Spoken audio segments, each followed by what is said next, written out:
Good morning. Good evening. I was just checking to see if you're paying attention. I was just checking. So I'm Richard Maraj. I'm subbing in for Reverend Rogers, who will be back next week. So we're really excited. And next week, I start my 2-month sabbatical. So I'm excited for me. I'm excited for him. I'm excited for everybody. So tonight we wrap up the Lessons in Truth series. How many people have really been enjoying this series? How many people have read the book or have the book or been enjoying it? So really cool. So I'm happy to be here to be a part of wrapping up this great book and this great series. So Richard likes to have 2 intentions for this service, and the first one is that you have a deep and profound experience of God. That we hope tonight the music, the meditation, and the message helps you open your heart to just go a little bit deeper, to be healed, to be uplifted, to be ministered to in exactly the way your life needs to be, to open yourself to live life in a more abundant and joyful way. And the second one, he says, is to be so inspired that you want to live your absolutely best life. So we hope we can achieve both of those tonight. So everyone just take a deep breath. All right. So let's do our opening statement. So it'll appear magically up on the screen above my head. Is it there already? Not yet? Okay. The magic is coming, I'll tell you. I know it. Are we there? Okay. All right. We don't have the magic tonight? Okay, so here's what the statement is. Oh, we got it. Okay, fantastic. The magic came after all. So here we go. So, centered in God, nothing can disturb the calm peace of my soul. Just take a deep breath into that. And let's just say it at half voice together. Centered in God, nothing can disturb the calm peace of my soul. Another deep breath. And just at a whisper, let's say it together. Centered in God, nothing can disturb the calm peace of my soul. Just take a deep breath. As we relax into God, as we relax in this moment, and just allow ourselves to feel the peace of God that surpasses all human understanding. That peace that allows us to let go because we know that we are always loved and supported by God. That this all-providing presence of Spirit is always loving us, guiding us, and providing us with all that we need to handle what is before us with ease and grace. And not just to handle what is before us, but to open ourselves to even greater possibilities, to even greater opportunities and experiences. For Jesus said, we came that we may have life and have it more abundantly. And so we just take another deep breath into just resting in that reassuring presence that we are always loved by God. We are never alone. That in this moment, in every moment, Spirit is always seeking to express more light, more love, more wisdom, more understanding, and more abundance into us and through us and into our world. Centered in God, nothing can disturb the calm peace of my soul. Let's say that half voice one more together. Centered in God, nothing can disturb the calm peace of my soul. Centered in God, centered in peace, and centered in that great truth. We just give thanks for the name and the power of the living Christ Spirit. And so it is. Amen. And so please join me now as we affirm our church mission. Together. Unity of Phoenix is a loving spiritual community that welcomes all people and honors all paths to God. We are dedicated to transforming lives by inspiring and awakening individuals to discover God's Spirit within them. Amen. So I think now it's time for us to enter a time of prayer and meditation, and to prepare us for that sacred experience. Kirsten will lead us in our song.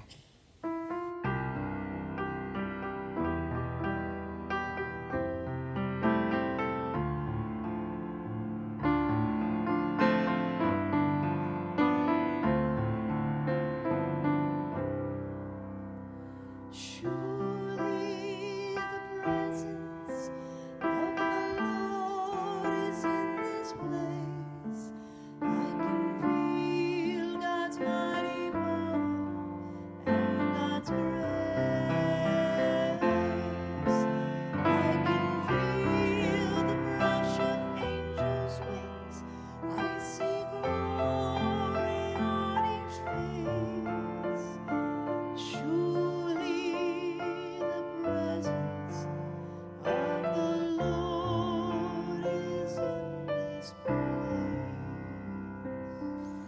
Surely the presence of the Lord is in this place, and I invite you right now just to close your eyes and just take a deep breath as we just open our hearts to that living, loving activity of spirit that is in us and all around us. And as we enter this time of meditation, let us just turn our thoughts away from the outer world. Just let go of the busyness and the responsibilities. Let go of everything that has happened up until this precious moment and just set it aside for a moment. And just feel how good it feels just to let go. Let your body just relax into that chair you're sitting in and feel how good it feels to know that the entire weight of your body is fully supported by that chair. And in the same way that chair is fully supporting the entire weight of your body, take a deep breath and just let the entire weight of your thoughts and your lives and your concerns be fully supported in God's loving care. Feel how good it feels just to let go and to know that you're still supported. And in fact, to know the more you let go, the more you experience God's support and God's love, God's peace. The more you let go, the more you open yourself to the wisdom, to the guidance, to the healing and the inspiration that you are seeking. So one more time, but just take a deep breath and just relax and let go into God.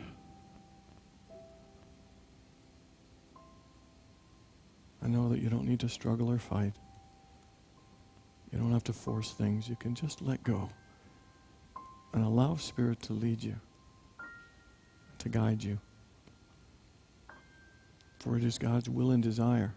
It is the Father's good pleasure to give us the kingdom. So just know that God is never withholding anything from us, but delights and desires to give us and to fill us and to express through us as much good, as much love, as much joy and happiness and success as we are willing to receive. Again, just take a deep breath and just expand your capacity to receive all the good that God has prepared for you. Just let it come forth. And just allow yourself to receive it. Knowing that you are God's beloved child in whom God is well pleased.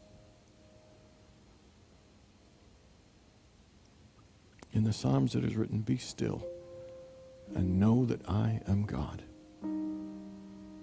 So for the next few moments, let us just sit in the silence. Let us be still and know and feel that living Spirit of God within us. To feel that sense of oneness with the divine. And to open and to align ourselves with that living Spirit of God. That Spirit of life. That Spirit of love. That Spirit of unlimited abundance. Peace. Be still.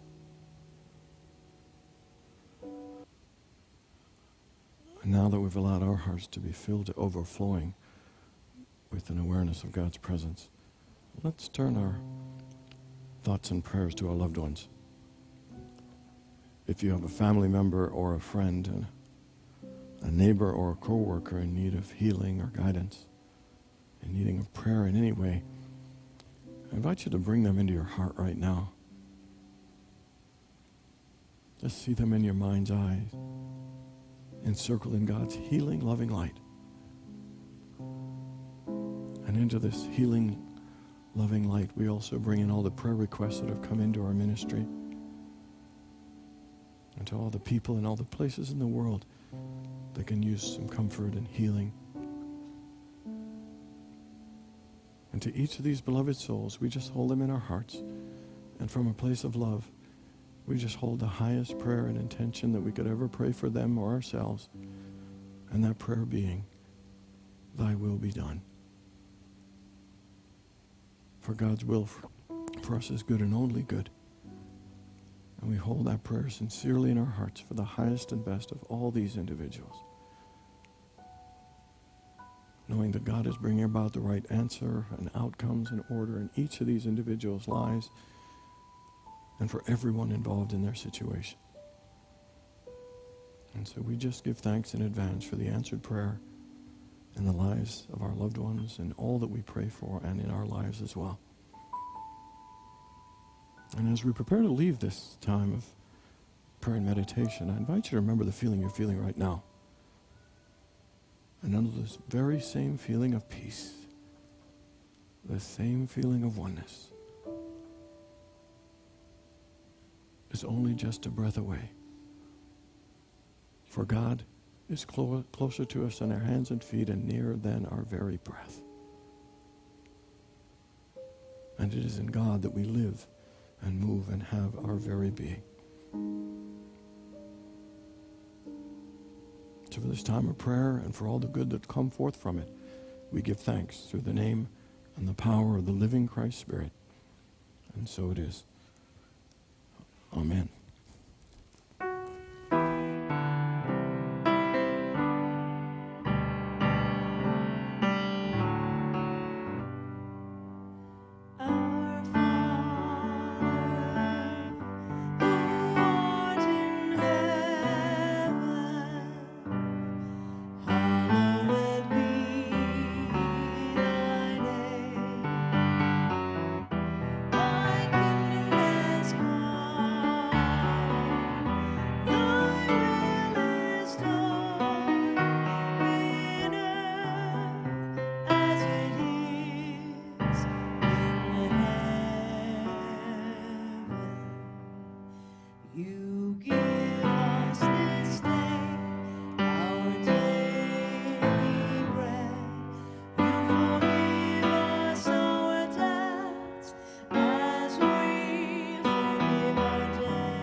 All right. So how many people here would like to have a better life in some way? How many people how many people already know what that better life looks like already? How many people don't know, but you still want that better life? All right. You know, every single one of us is searching. Every one of us is seeking something greater. Every single one of us has a desire. Every one of us has a hunger.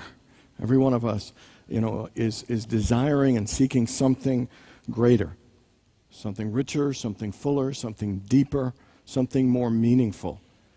And every one of us wants something better or has a yearning or a hunger that's so strong that we are willing to work and try and strive and fight and struggle for that thing. And as much as we are willing to fight and strive and struggle for this greater thing, I believe at some level we aren't quite sure what that better thing really is and how to get it. Listen to what Emily Cady says in Lessons in Truth. She says, with a restlessness that is pitiful to see, people are shifting from one thing to another, always hoping to find rest and satisfaction in some anticipated accomplishment or possession. Men fancy that they want houses and lands, greater learning or power. They pursue these things and gain them only to find themselves still restless and still unsatisfied. And so every single one of us is yearning for something greater, and yet we don't always realize what it is because we are chasing and seeking and searching after a number of things that even when we get them, we still don't have that level of inner satisfaction and joy and contentment and fulfillment and meaning that we are seeking. So what is this thing that we're hungering? What is this thing that we deeply desire? And here's what it says. She begins the 9th chapter of the book with these words. There is nothing that the human heart so longs for, so cries out for, as to know God. And I think in the course of our days and in our culture, I don't think most of us realize that that in essence is what we are actually seeking as we are searching and chasing and finding and going after things. That I truly believe the thing that we are hungry for, the soul is hungry to know the fullness of itself. That our souls are hungering and yearning to know the fullness of the experience with the source, with the Creator, from that divine, from the place out of which we have been created and all things are created. And the fact is we can, seek out as many material things, we can intellectually discover and achieve things, but there is a level of fulfillment it can never fill. There is a part of us it could never feed. And while many of us can sometimes think, yep, God is what I'm seeking, the fact is by our behavior of always taking classes, going to teachers, taking courses, going to psychics and sweat lodges, and I'm not trying to put any of this stuff down, but I'm saying is we think we're going to find the answers there, but the answer is in only one thing. Remember that song, Looking for Love in All the Wrong Places? Well, I think we're looking for satisfaction in all the wrong places. It is amazing how we don't really fully grasp and accept what it is that our soul is searching for. Let me give you several scriptures. Psalm 34, verse 10. Those who seek the Lord lack no good thing. Isaiah 40, 31. They that wait upon the Lord shall renew their strength. Jesus in Matthew. Seek ye first his kingdom and his righteousness, and all these things will be added unto you. As a culture, we tend to seek the things and not the source. And it's saying when you seek the source, the things will come and even more. And yet we can consistently keep turning outer and searching after those things, taking those expensive seminars, buying the next best book, going to whatever retreat, doing all those things. And yet the thing that we are searching for is right here, closer to us than our hands and feet, nearer than our very breath. And yet sometimes we don't seek it, search it, and go after it, and even value the power and the importance of it. There is something amazing that happens in us when we seek and feel a greater knowing and connection and oneness with God than when we take time to be still, to listen, to wait upon the Lord. Something magical happens when we open ourselves and make that the thing that we seek, that our priority. And here is what she says happens when we do that. She says that when we seek a greater fullness of God's presence in us, she says, our whole being will be filled and thrilled with love. A love that will not have to be pumped up by determined effort because we know that love is the right thing to do and not loving is the wrong thing to do, but a love that flows with the spontaneity and the fullness of an artesian well because it is so full at the bottom that it must flow out.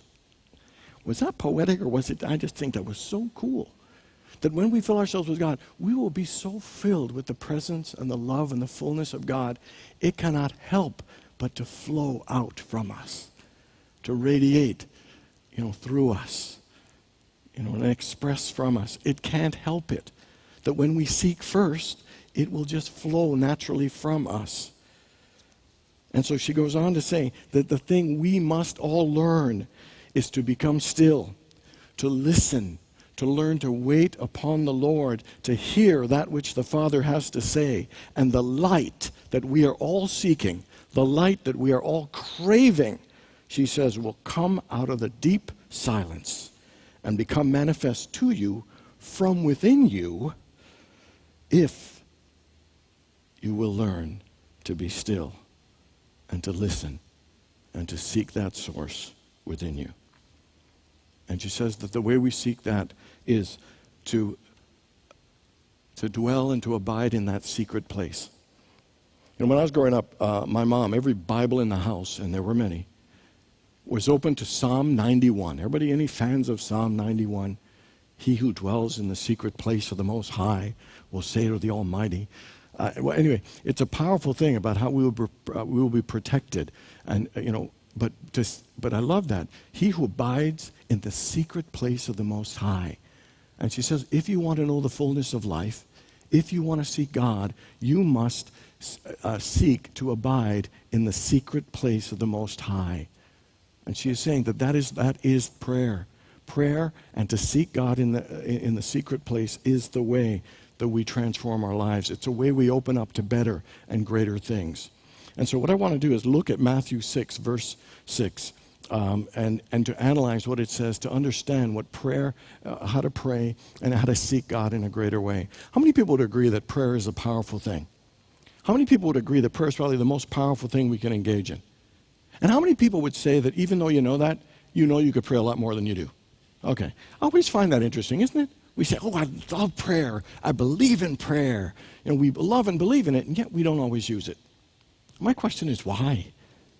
Why aren't we praying as consistently if we know that prayer is the secret, that prayer is the answer, that prayer is the way we open ourselves to the love and the inspiration and the wisdom, and that all these things will be added unto us if we were to engage in it a little bit more?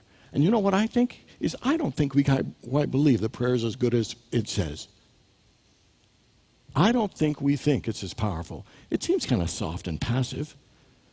Sitting in the silence, that seems very unproductive. It doesn't seem very helpful. And the other thing I think is prayer is too easy. We need a hard way. Human beings just can't take it easy. It's free. It's easy. It's available. I can do it anywhere. No, give me the hard road. Give me the hard road.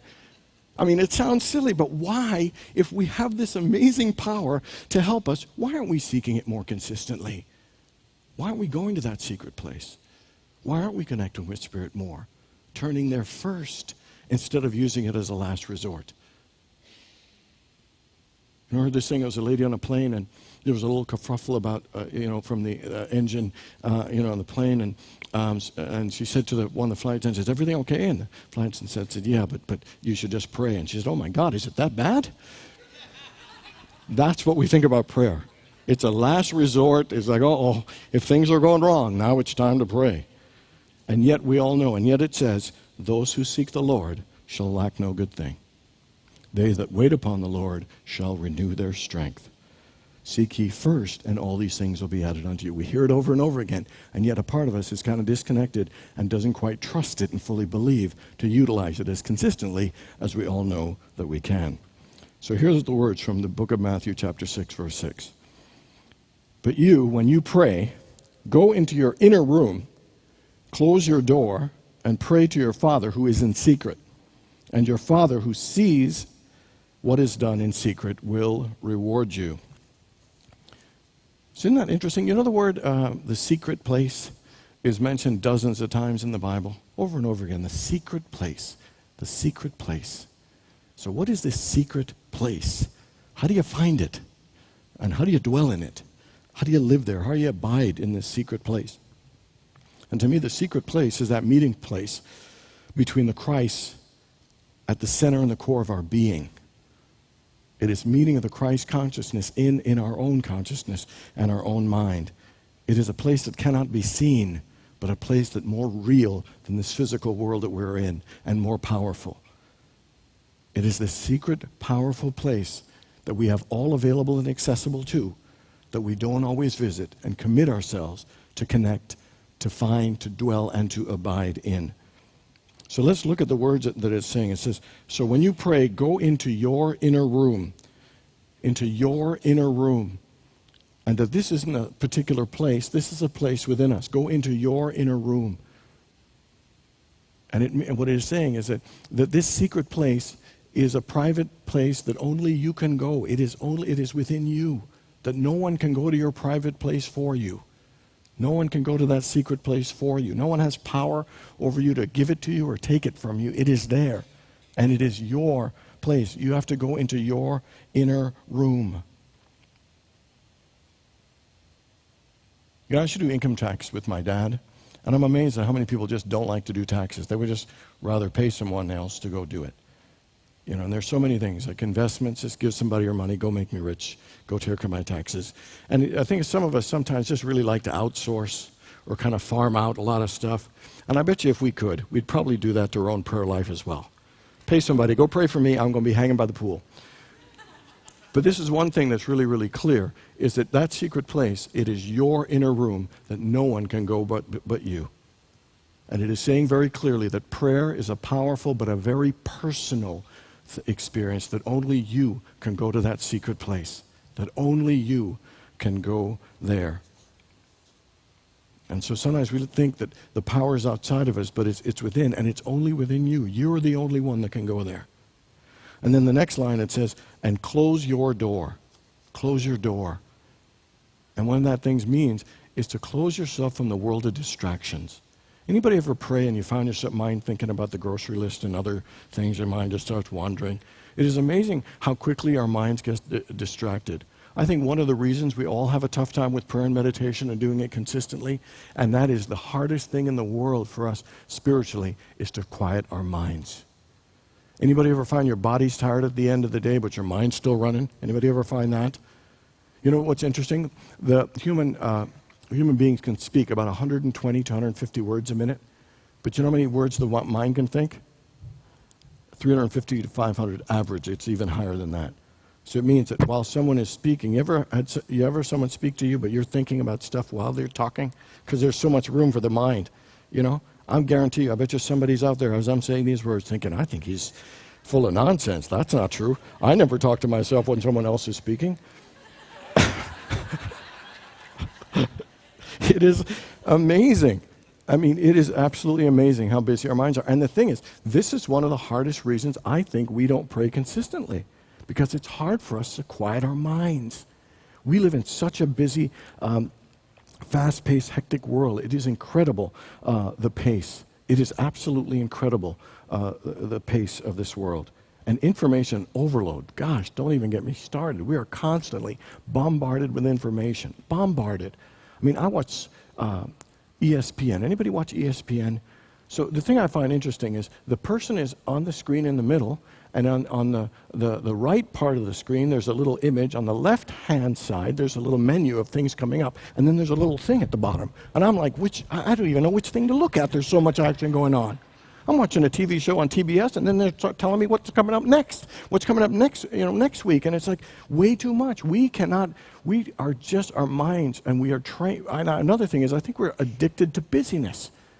We are just something, and sometimes it's a badge we wear. I'm so busy. My calendar is overflowing, and I'm busy. And so you wonder why we're not praying as much? And it's not just because we're busy. I think we're scared to slow down. And also the nature of the mind. The mind always wanders and jumps around. So one of the most powerful things we can do, this mind is a great gift that we have, but one of the most important things is to learn how to slow it down a little bit. How to quiet down.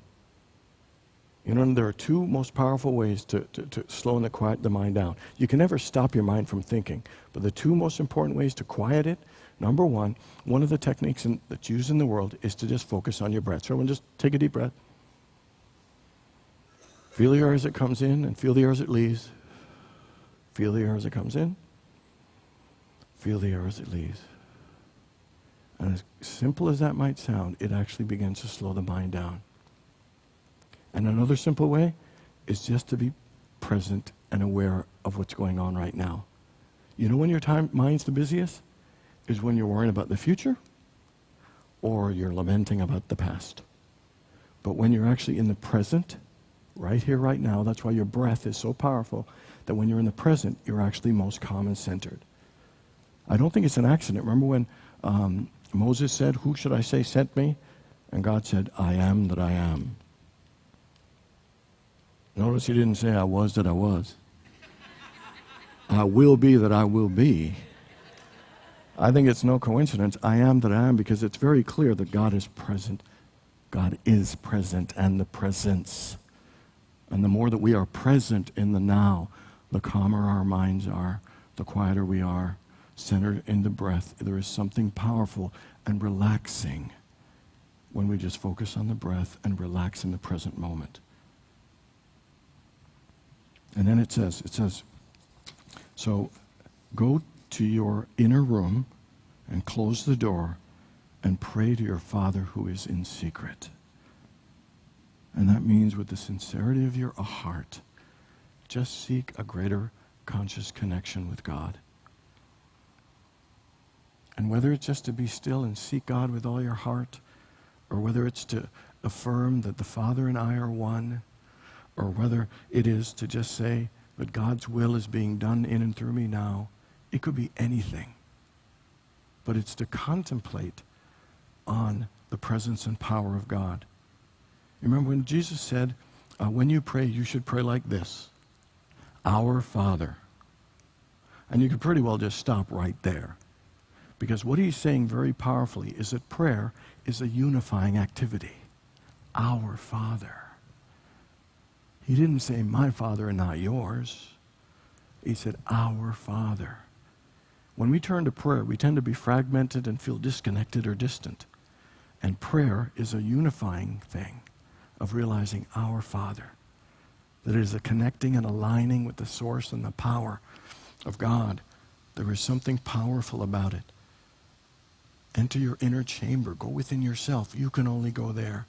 Close the door to the outer world by just calming and being present in the moment. And then pray to your Father. Seek God with a sincere and loving heart of unifying yourself with that divine presence. And amazing and wonderful things will happen in your life. Let me read you something that she writes that I think is so powerful. She says, we must learn how to be still and let Spirit, the I Am, work in us, that we may indeed be made a new creation, that we may have the Christ mind in all things. When we have learned to abandon ourselves to infinite Spirit and have seasons of doing this daily, you will be surprised at the marvelous change that will be wrought within you without any conscious effort on your own part. It will search far below your conscious mind and root out things in your nature of which you have scarcely been conscious, and simply because they have laid there latent, waiting for something to bring it out. So two things I want to say about this. It's saying that the more you learn to let go and abandon yourself fully to Spirit, the miraculous things will happen in your life. The deeper you let go, the more you allow yourself to go deeper, incredible things will happen. The more you surrender, amazing things will happen. God will take you deeper and lift you higher. And I love when it says, and have seasons of doing this daily. Because one of the things this means is that prayer, doing a really good prayer time, is not a one-hit wonder. It's something you got to keep doing on a regular basis. Everybody know I always talk about that 10,000 hour rule, how they say it's for 10,000 hours. But what it's saying is there's a cumulative benefit of doing anything that will help you get better and better, and including surrendering yourself and seeking God with all your heart on a regular basis will not only help you surrender more, but it'll take you deeper and it'll bring you even more results. More Spirit will flow through you, more wisdom, more love, more joy will come in and through you. And I love when it says, it will search far below your consciousness and root out things you didn't even know was there. Like it will bring forth genius and leadership and love and strength in you that you didn't even realize you have. And what it says, without your own effort. That when you're aligned with it, it will lift and come through you and you won't even have to do anything. So instead of chasing these things and working and fighting for them on the outer, working in here, we will be so filled with it, it will just flow through us without effort. And knowing this great truth and believing it, why wouldn't we seek to pray more often? Why wouldn't we allow our lives to be a bit easier by seeking that Spirit, by closing that door, by going a little deeper on a regular basis and just allowing Spirit's greatness to come through us? So I have somebody in my life that I know who's all their lives, they're a wonderful human being, but just couldn't get their act together. Couldn't keep a job to save their life. Kept going from one job, insurance, and selling this, to trying a restaurant. Things never, ever really working.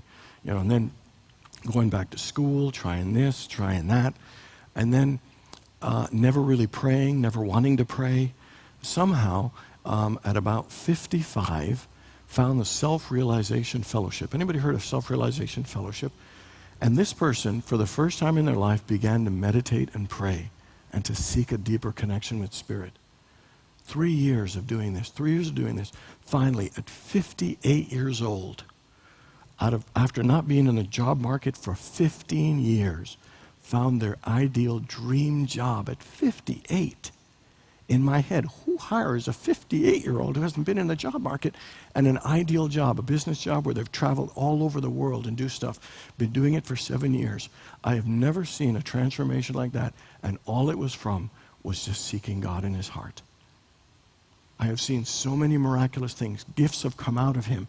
It is amazing how his life has changed, and all because of just a regular meditative practice of knowing God's Spirit within. So my question is, how many people after hearing this think you would want to kick up your prayer life just a little bit more? And we all do. And it's not to beat ourselves up, but it's sometimes to remind ourselves how powerful it is. Don't buy into the outer world of working hard and struggling and thinking it's the next house. Seek it in here. See, and you will, like that artesian well, fill up with light and love. And without your conscious effort, things will be drawn to you. Things will be inspired through you. People will be attracted to you. Things will begin to change and transform around you without your effort, because you have been willing to go to that secret place and dwell in the source that makes all possible. And as you connect there, amazing things will happen in your life.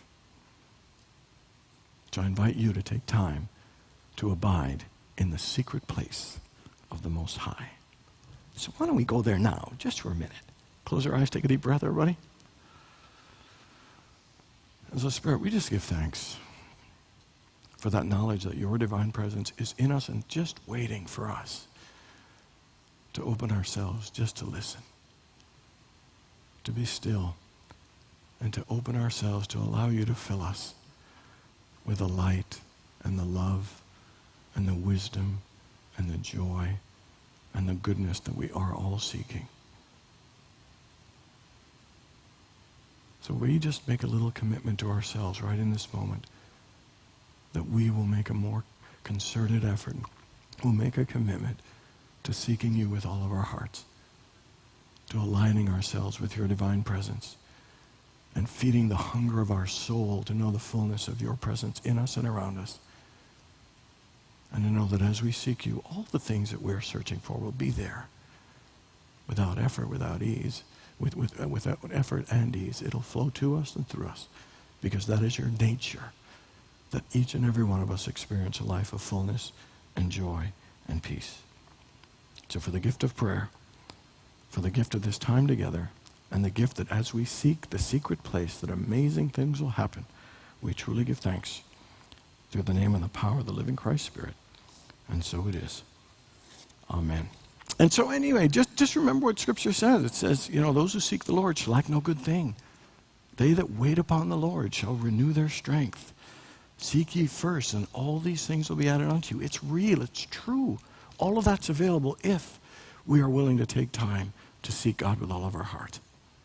Take time to connect, to go a little deeper, to go to our inner chamber and close that door and pray to our Father who's in secret, and amazing things are opened up unto us. Like that artesian well, we will be welling up with love and joy and ideas, and it will just flow from us. With hardly effort, it will come forth, and our lives will be changed in amazing ways. So let's take time to go to that secret place. So I don't think I got anything else to do. Are we all good? All right, so let's all rise now as we sing our song of peace.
And now our prayer of protection.